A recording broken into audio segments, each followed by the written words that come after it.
Om Swastiastu, Assalamualaikum warahmatullahi wabarakatuh. Shalom, nama budaya, dan salam kebajikan untuk kita semua. Perkenalkan, nama saya adalah Madya Radha Manugraha dengan NIM 24095111024 dari kelas D. Di sini saya akan menjelaskan video dengan judul Penurunan Produktivitas pada Peternakan Babi Akibat Manajemen Pakan dan Pemeliharaan untuk memenuhi tugas Case-Based Learning. Kabupaten Gianyar merupakan salah satu sentra peternakan babi di Provinsi Bali. Tingginya permintaan daging babi untuk kebutuhan konsumsi masyarakat, usaha kuliner seperti babi guling, serta berbagai upacara adat menjadikan peternakan babi sebagai salah satu sektor yang berperan penting dalam perekonomian rakyat. Oleh karena itu, peternak dituntut mampu menerapkan manajemen pakan dan pemeliharaan yang baik agar produktivitas ternak tetap optimal. Pada video ini akan dibahas sebuah kasus mengenai penurunan produktivitas pada peternakan babi yang diduga berkaitan dengan manajemen pemberian pakan dan pemeliharaan ternak. Kasus ini terjadi di sebuah peternakan babi rakyat milik Pak Wayan yang berlokasi di Desa Sebatu, Kecamatan Tegalalang, Kabupaten Gianyar, Bali. Peternakan tersebut telah dikelola selama kurang lebih 15 tahun dan saat ini memiliki populasi sebanyak 120 ekor babi yang terdiri dari 15 ekor induk bunting dan menyusui, 5 ekor pejantan, 30 ekor babi sapi atau winner, 40 ekor babi fase grower, dan 30 ekor babi fase finisher. Sebagian besar hasil ternaknya dipasarkan kepada pedagang babi guling, rumah makan, dan pengepul di wilayah Gianyar, Denpasar, serta Bandung. Selama bertahun-tahun, peternakan ini mampu menghasilkan babi dengan bobot panen sekitar 110 kg pada umur 5,5 sampai 6 bulan.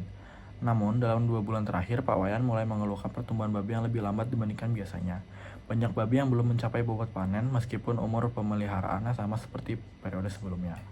Selain itu, konsumsi pakan meningkat, biaya produksi bertambah, dan keuntungan peternakan mengalami penurunan karena pertambahan bobot badan tidak sebanding dengan jumlah pakan yang diberikan. Untuk mengetahui penyebab permasalahan tersebut, Pak Wayan meminta dokter hewan untuk melakukan pemeriksaan kesehatan terhadap ternaknya. Pemeriksaan dilakukan pada beberapa kelompok umur babi meliputi suhu tubuh, frekuensi respirasi, kondisi mukosa, nafsu makan, aktivitas, serta adanya gangguan pada sistem respirasi maupun pencernaan.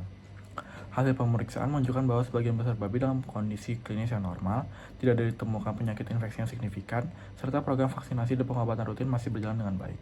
Berdasarkan hasil tersebut, perhatian kemudian diarahkan pada aspek manajemen peternakan.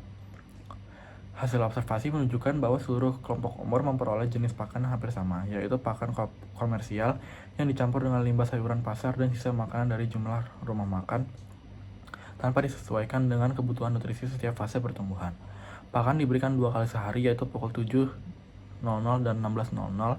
Selain itu, pada kandang grower yang berisi 40 ekor babi, hanya tersedia 6 tempat makan sehingga terjadi persaingan antar ternak saat makan.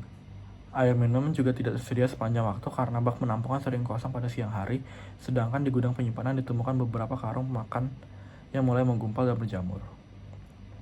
Selain manajemen pakan, kondisi pemeliharaan juga menunjukkan beberapa permasalahan. Suhu kandang pada siang hari mencapai sekitar 34 derajat Celcius dengan ventilasi yang kurang baik sehingga kondisi kandang terasa panas dan pengap. Kepadatan kandang tergolong tinggi karena kandang grower seluas 20 meter persegi ditempati oleh 40 ekor babi. Kebersihan kandang juga belum optimal karena pembersihannya hanya dilakukan 1 kali sehari sehingga lantai tampak basah dan aroma amonia cukup menyengat. Data produksi menunjukkan bahwa rata-rata average daily gain hanya mencapai sekitar 380 gram per hari, sedangkan target peternakan adalah 650 hingga 700 gram per hari. Nilai feed conversion ratio juga menunjukkan meningkat menjadi 3,9 sehingga penggunaan pakan menjadi kurang efisien. Data tersebut menunjukkan bahwa performa produksi peternakan mengalami penurunan meskipun jumlah pakan yang diberikan justru malah meningkat.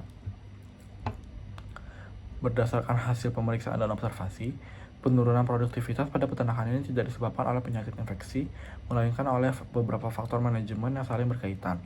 Faktor tersebut meliputi formulasi pakan yang belum sesuai dengan fase pertumbuhan, penggunaan pakan yang mulai berjamur, keterbatasan tempat pakan, ketersediaan air minum yang tidak kontinu, kepadatan kandang yang tinggi, ventilasi yang kurang baik, serta sanitasi kandang yang belum optimal. Seluruh faktor tersebut dapat mempengaruhi konsumsi pakan, pertumbuhan, dan efisiensi produksi ternak. Untuk mencegah terjadinya permasalahan serupa, peternak perlu menerapkan manajemen pakan dan pemeliharaan yang baik. Formulasi pakan harus disesuaikan dengan kebutuhan nutrisi pada setiap fase pertumbuhan. Pakan disimpan di tempat yang bersih, kering, dan memiliki ventilasi yang baik. Serta pakan yang telah berjamur tidak boleh diberikan kepada ternak. Selain itu, jumlah tempat pakan perlu ditambah. Air minum harus tersedia secara ad libitum, kepadatan kandang disesuaikan dengan kapasitas ideal, ventilasi diperbaiki, sanitasi kandang dilakukan secara rutin, dan pencatatan performa produksi seperti ADG dan FCR perlu dilakukan secara berkala sebagai bahan evaluasi.